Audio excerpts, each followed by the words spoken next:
Wednesday morning டெய்லியும் என்ன lunch பண்ணலான்னு யோசிக்கிறது கூடவே காலையில் எந்த மாதிரியான கோலம் போடலாம் அப்படிங்கிறதையுமே யோசிச்சு வச்சுட்டேன். நேற்றும் சரி இன்றைக்கும் சரி ரங்கோலி தான் ட்ரை பண்ணியிருந்தேன்.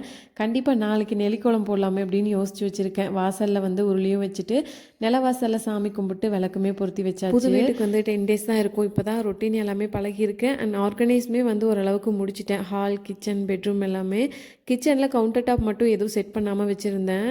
இது வாங்கினாலும் பெஸ்ட்டு ப்ரைஸில் வாங்கணும், அதே மாதிரி குவாலிட்டியும் நல்லா இருக்கணும். தேவையில்லாமல் ஆன்லைனில் பார்த்தீங்கன்னா நிறையா பொருள் வேஸ்ட்டாக வாங்கி வச்சு அப்படியே டம்ப் பண்ணி நிறைய பொருள் வீட்டில் சேர்ந்துருது. இப்போ இந்த 3 பீஸுமே பார்த்தீங்கன்னா ஸ்டெயின்லெஸ் ஸ்டீல் தான், பிளாஸ்டிக் எதுவுமே கிடையாது. ப்ரைஸுமே ரொம்ப ரொம்ப ஓகேவாக இருந்தது. சுகர், டீ தூள், காஃபி தூள் இதெல்லாமே போட்டு கவுண்டர் டாப் இல்லைனா வந்துட்டு செல்ஃபில் வச்சாலுமே அவ்வளோ நீட்டாக இருக்கும். ப்ராடக்ட்டோட டீட்டெயில்ஸ் வந்து நான் யூடியூப்பில் கம்யூனிட்டி போஸ்ட்டில் ஆட் பண்ணுறேன், வேணும்னா கண்டிப்பாக செக் பண்ணி பாருங்கள். எல்லா வேலைகளும் முடிச்சுட்டு அப்படியே ஃபில்டர் காஃபி போட்டு ரிலாக்ஸாக குடிச்சிட்டு டே வந்து ஸ்டார்ட் ஆச்சு.